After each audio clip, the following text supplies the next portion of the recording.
If you're a long-time viewer, you may recognize this engine. And if you're new to the channel, if you didn't know, this was one of my first projects. It was inspired by Millyard's SS100 V-twin engines.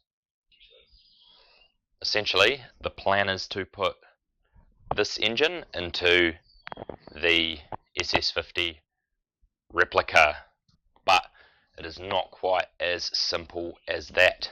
We're going to talk about the motor itself and what we need to do to put it into here.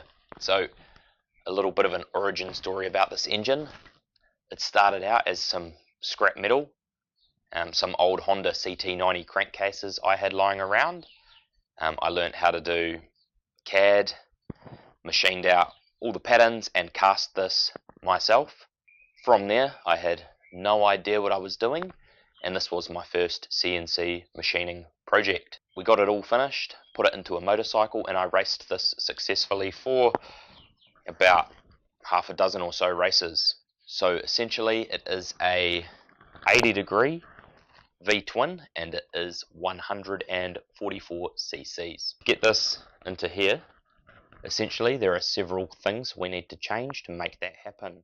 So I'm going to create a new set of patterns and cast a new set of cases. This will be done professionally at a foundry.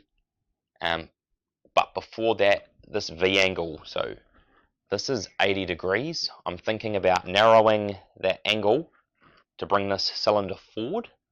So it is essentially a bolt-in engine swap. So you don't have to go cutting your frame for the rear cylinder. So that's some of the considerations I'm going to be making. And then I'll likely do a production run of these, very limited, maybe only 5.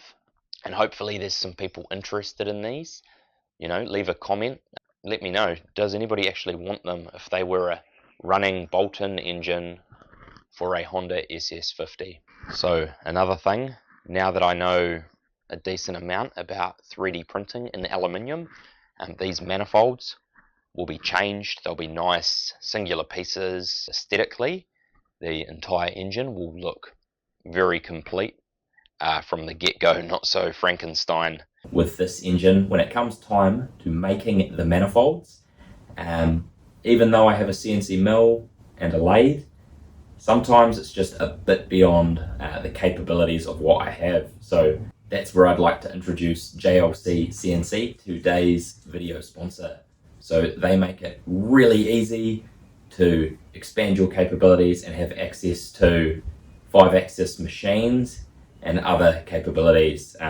In my case, I can 3D print my parts here at home relatively cheaply, and then take my file, upload it to their website, get an instant quote, select all my features, and then pay for shipping and get the finished product in a relatively short amount of time, sometimes just over a week. And you can tell with projects like this, it's small details like this that really set things apart and give them a really professional feel.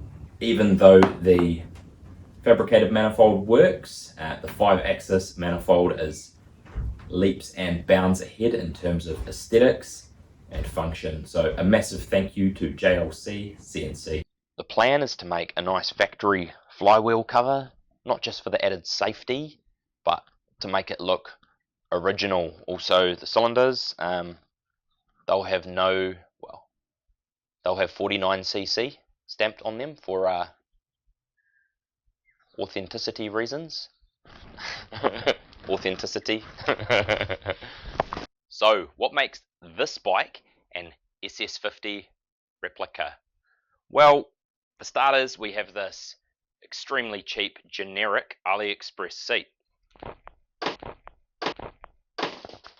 And we also have this lovely genuine Honda tank, courtesy of my father-in-law. It's been in a box for the better part of a decade. It's been 84 years. And at one stage it was on another project of mine. Let's get into the nitty-gritty of the chassis and the differences. Not that I really know them. So if you do know any differences or I get anything glaringly wrong, feel free to correct me. So for starters, we have the Super Moto forks. They have the rigidity of a McDonald's drinking straw, the paper variety. And you can also tell by this VIN tag that this was not made by the Honda Motor Corporation. Fun fact about this tag here, this was brought into New Zealand as a 50. They were all actually 70 cc's, as I've pulled a couple of these apart. So this 2 kilowatt rating is just a legal piece to make this bike eligible for scooter registration in New Zealand. Otherwise, this was way gruntier than it should have been. So the frame, this is a pressed steel backbone frame. I believe it may or may not be thinner than its original Honda counterpart. But this is essentially 2 pressed pieces welded on each side, and it varies in thickness. It gets quite thin down the bottom here in the battery tray. So I'm not 100% sure about the swing arm. It looks like a Honda deal. It's a bit different than a C50 as it has this solid steel plate at the rear, but I'm unsure whether this is genuine Honda or Moto 50, as I bought this bike as a box of bits cobbled together from the other side of the country, sight unseen. Now, if anybody has any facts about these or can shed any more light, yeah, feel free, let me know in the comments. I'm sure I missed heaps of the key differences out. Also, one of the main differences, as you'll see from the picture, it is real ugly. It looks nothing like the original SS50 that was the inspiration. So, originally the engine was cast like this. This is a piece of polystyrene, extruded polystyrene. It's pretty high density, and I machined all of this on my CNC mill, poured metal on it, and essentially got the finished engine. Now, that works really well for prototypes, but I've since advanced in my casting knowledge, and now we're working with match plate patterns. So when I make one of these, I can leave it at the foundry and essentially ask for as many as I want, show up a week later, and there they are, all of my finished engines.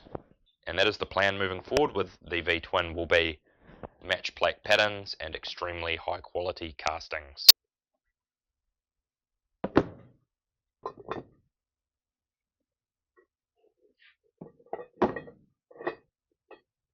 So as you can see from that last shot, I have a lot of work ahead of me. Here we have 5 Hustler V200 engines, and all of these need to be machined. I've already sold the first production engine, that was where I worked everything out, and now this is the first production run of the final design. So I'm at a stage where I am ready to make 5 all at once, and I've decided to machine all of them myself. I got 5 quotes back, and it just doesn't make sense with the quantity I'm doing to outsource this. So in the next video, I've got fixture plates, and the plan is to streamline this process with all of the setups and tool offsets, and do a complete video on machining these from start to finish as best as I can for efficiency. And that'll be, yeah, a lot of learning for me, and I'll share that with you guys.